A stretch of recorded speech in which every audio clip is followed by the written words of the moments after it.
മുസ്ലിം league അവരുടെ സ്ഥാനാർത്ഥി പട്ടിക പ്രഖ്യാപിച്ചപ്പോൾ നമ്മളെല്ലാം നേരത്തെ പ്രതീക്ഷിച്ചതുപോലെ ഇത്തവണ ഒന്നിൽ കൂടുതൽ വനിതകളുണ്ട്, 2 വനിതകൾ. അതിൽ തന്നെ നേരത്തെ പറഞ്ഞൊരു കാര്യമുണ്ടായിരുന്നു, ജെൻസികളെ സ്വാധീനിക്കുന്ന ഒരു സ്ഥാനാർത്ഥി ഉണ്ടാകുമെന്നുള്ള സൂചന ലീഗ് നേതൃത്വത്തിൽ നിന്നും വന്നിരുന്നു. അത് മറ്റാരുമല്ല, അഡ്വക്കേറ്റ് ഫാത്തിമ തഹ്ലിയാണ്. പേരാമ്പ്രയിലാണ്. തഹ്ലിയ ചേരുന്നു.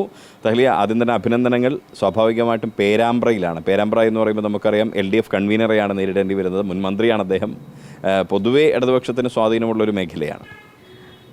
ആ അവസാനത്തെ സെൻറ്റൻസിനോട് എനിക്ക് വിയോജിപ്പുണ്ട്. പൊതുവെ ഇപ്പോൾ എന്തായാലും ഇടതുപക്ഷത്തിന് അത്ര അനുകൂലമായിട്ടുള്ള സ്ഥലമല്ല അത്. പാർലമെൻറ്റ് തെരഞ്ഞെടുപ്പിന് ശേഷവും അനുകൂലമല്ല. അപ്പോൾ ഇനി അത് രണ്ടും കഴിഞ്ഞ് ഇനി ഇപ്പോൾ വന്നിരിക്കുന്നത് നിയമസഭാ തെരഞ്ഞെടുപ്പാണല്ലോ. ഇത്തവണ നിങ്ങൾ വീണ്ടും പറയും ഇപ്പോഴും അനുകൂലമല്ല എന്നുള്ളത്. ഈ പരിണിതപ്രജ്ഞനായൊരു നേതാവിനെതിരെ മത്സരിക്കേണ്ടി വരുമ്പോൾ പാർട്ടി ഏൽപ്പിച്ച തീരുമാനത്തെ എങ്ങനെയാണ് കാണുന്നത്? അതെ, ഇത് ഒരു അംഗീകാരം കൂടിയാണ്. പാർട്ടിക്ക് അനുവദിക്കപ്പെട്ട സീറ്റിൽ ഒരാളെ സ്ഥാനാർത്ഥിയായി പറഞ്ഞയക്കുന്നുണ്ട് എങ്കിൽ അതൊരു ചെറിയ കാര്യമല്ല. അപ്പം അതിന് വലിയ വിലമതിക്കുന്നു. 100% എൻ്റെ ഭാഗത്തു നിന്ന് എഫേർട്ട് എടുത്തുകൊണ്ട് തന്നെ പാർട്ടിക്ക് ഇതിനുള്ള ഒരു മധുരം നൽകാനുള്ള ശ്രമം എൻ്റെ ഭാഗത്തു നിന്നുണ്ടാവും. കുറ്റിച്ചിറയിലേക്ക് ഇറങ്ങിയപ്പോൾ, തദ്ദേശ തെരഞ്ഞെടുപ്പിൽ ഇറങ്ങിയപ്പോൾ കുറ്റിച്ചിറയുടെ ഹൃദയം കവർന്നാണ് തഹ്ലിയ മടങ്ങിയത്. ഇനിയിപ്പോൾ പേരാമ്പ്രയിലേക്ക് ഇറങ്ങുമ്പോൾ എന്തായിരിക്കും?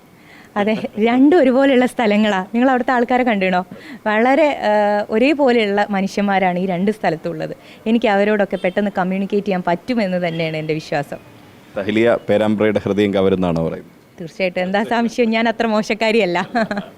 ഈ സാധാരണ മുസ്ലിം ലീഗ് നേരത്തെ വനിതകളെ പരിഗണിച്ച സമയത്തൊക്കെ 1 സീറ്റാണ് നൽകിയിരുന്നത്. ഇത്തവണ അത് 2 വർദ്ധിപ്പിച്ചിരിക്കുന്നു. തങ്ങളുടെ ഈ തീരുമാനത്തെ ഏത് രീതിയിലാണ് വിലയിരുത്തുന്നത്? കാലങ്ങളായിട്ട് ഞങ്ങൾക്ക് നേരെയുള്ള ആക്ഷേപമാണിത്, ഞങ്ങൾ സ്ത്രീകളെ പരിഗണിക്കുന്നില്ലെന്ന്. പക്ഷെ അപ്പോഴൊക്കെ ഞാൻ മറുപടി പറഞ്ഞിട്ടുണ്ട്, എൻ്റെ അനുഭവത്തിൽ അങ്ങനെയല്ല, ലീഗിൻ്റെ ചരിത്രത്തിലും അങ്ങനെയല്ല.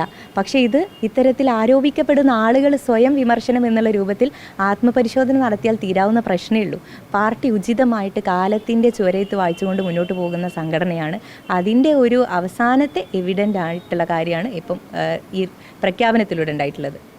തദ്ദേശ തെരഞ്ഞെടുപ്പ് ഘട്ടത്തിൽ നമ്മൾ തമ്മിൽ നേരിട്ട് കണ്ട സമയത്ത് ചോദിച്ചൊരു ചോദ്യം ഉണ്ടായിരുന്നു, മുസ്ലിം ലീഗിന് വനിതാ MLA ഉണ്ടാകുമോ എന്നുള്ളത്.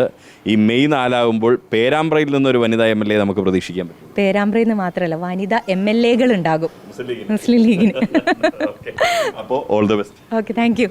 ഫാത്തിമ തഹ്ലിയാണ്. വലിയ പ്രതീക്ഷയിലാണ്. അവരുടെ തെരഞ്ഞെടുപ്പ് പ്രചരണം ഉടൻ തന്നെ അടുത്ത ദിവസം തന്നെ ആരംഭിക്കുകയും ചെയ്യും. നേതൃത്വവുമായി ആലോചിച്ച് അവർ വലിയ പ്രതീക്ഷയിലാണ്. മെയ് 4 ആകുമ്പോൾ 2 വനിതാ MLAമാർ മുസ്ലിം ലീഗിനുണ്ടാകുമെന്നുള്ള പ്രതീക്ഷയാണ് അവർ പങ്കുവയ്ക്കുന്നത്. ക്യാമറ പേഴ്സൺ TK റിഷാദിനൊപ്പം Riyas KMR, Kerala vision news, Kozhikode.